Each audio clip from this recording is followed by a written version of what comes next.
All right, well, you were talking and you mentioned different animals and you mentioned whales. And I am writing some animal poetry. It's so nice, by the way, going, I'm not writing a poem today because I was writing something every day last year. But I was going to write a few animal poems for Animal Tales this year for Tom. And I've only written one of them so far. Wrote it last night. It's very depressing. So this is why it is first.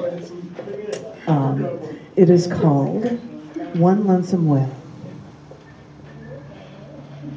After I heard the entire story of one lonesome whale in the Pacific, whose mating call was 52 hertz, higher than what any other whale could hear.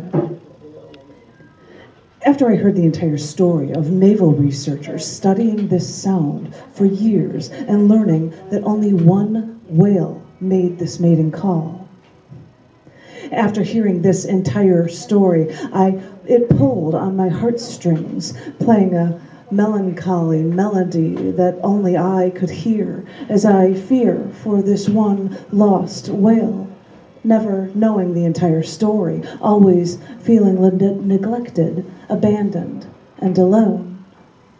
So is this how some sad souls are bound to feel throughout their lives?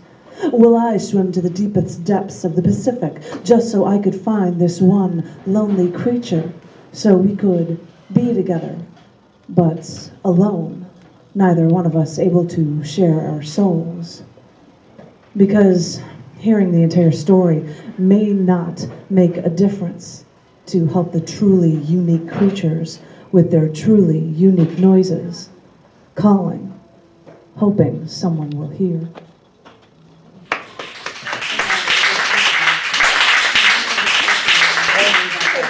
I was like, I'll have to do two much more upbeat animal ones, and hopefully they'll take that one. But that's such a sad story. I think they never were able to actually find the whale. They could just hear the sound, the frequency, which is such a sad story. Sorry. It's like the story about Lonesome George, the last of a certain species of Galapagos tortoise who died at 250 years old or something. Did you hear that there was a recent report that I heard about one, what was his name? Julio or something, was what they named one particular whale from the highlands in the Galapagos, who was in charge of fathering like hundreds, thousands, and being able to keep the species going. They're like, wow, yay! There's one, like, yay! You did it! You're helping out. You're really, really helping the system. I don't know. That's the coolest story. I thought. I mean, it's very sad when I have something about like the last of a species, which I won't share. But what I would like to share is that recently I was asked to be interviewed for a half-hour-long Texas Nafas television show here in Texas, and you've done that? Oh, cool. So I'm just going to read to you two poems that were chosen for reading at this thing. This first one is called Fantastic Car Crash. And our life is one big road trip now, and we set the cruise control and make our way down the expressway. And most of the time, we're just moving in a straight line, and the scenery blurs. There's nothing to see. But I know it's inside of you, and I know what you're made of. There's no such thing as a calm with you. You are a fantastic car crash. You stop traffic in both directions as the gapers gawk and the delay grows while everyone slows down to stare. Everything shatters with you, you know. It's a spectacular explosion. I try to duck and cover as metal flies through the air. And every time you leave the scene of an accident, I'm left picking up the shards of glass from the windows. You know, the glass breaks into such tiny little pieces. They look like ice. It takes so long to pick up the pieces, and even though I'm careful, I'm still picking up the pieces, and I'm still on my knees, and the glass cuts into my hands, and the blood drips down to the street. Think of it as my contribution to this fantastic car crash that is you, that is me, that is us. as I pull the glass from my hands and wave my hand in the line of traffic. Go on. Keep driving. This happens all the time. There's nothing to see here. Just to share this with you, the weird thing is I wrote that poem like less than a week, and it was about the poem's about a relationship, but I was referring to somebody who would always be in car crashes, and less than a week later, I was a passenger stopped in an intersection, hit by multiple cars, and I was in a coma for 11 days. Like a week after I wrote that, my sister put up a journal because I wasn't conscious for anybody who wanted to come by to write something, and he wrote something. The first entry, he goes, "You just wrote a poem about a fantastic car crash. This is supposed to be me," which it wasn't supposed to be a real, you walk away and everything's fine. Go on, this happens all the time, like thinking fender benders or whatever. But it was just a weird coincidence. One had nothing to do with the other.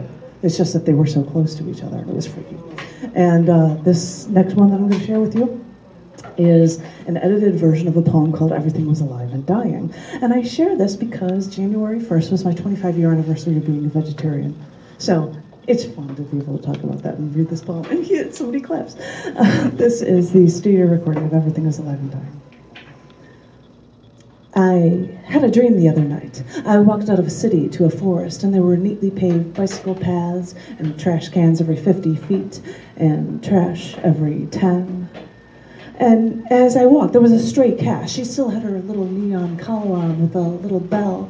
And she walked a few feet, and she stretched her front paws. Oh, she looked so incredibly darling. And then she walked right up to me, and she said, "Thank you." And I said, "For what?"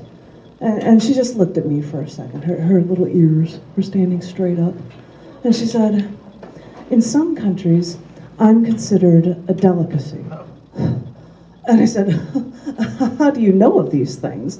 And she said, "When somebody eats one of you, word gets around." And then she just looked at me for a second and she said, "And in some countries, the cow is sacred. Wouldn't they love to see how you humans prepare them for slaughter? How you hang them upside down and slit their throats so their still beating hearts will drain out all the blood for you?" She said, "Isn't it funny how arbitrary your decision to eat meat is?"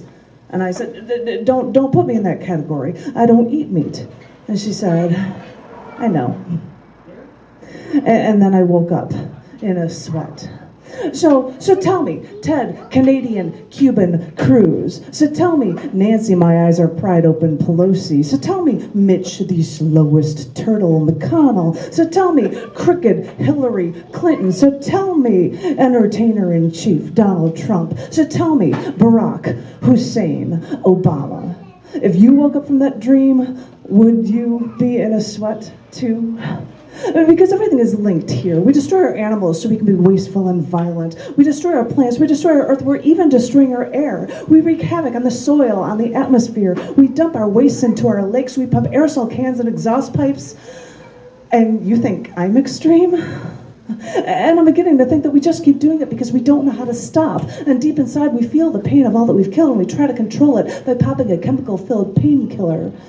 And we live through the guilt by taking caffeine, nicotine, morphine, and we keep ourselves thin with saccharin, and we keep ourselves sane with our alcohol poisoning.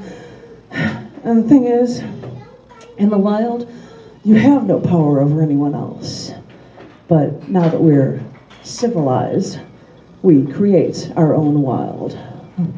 Maybe when we have all this power, the only choice we have is to destroy ourselves. And so we do.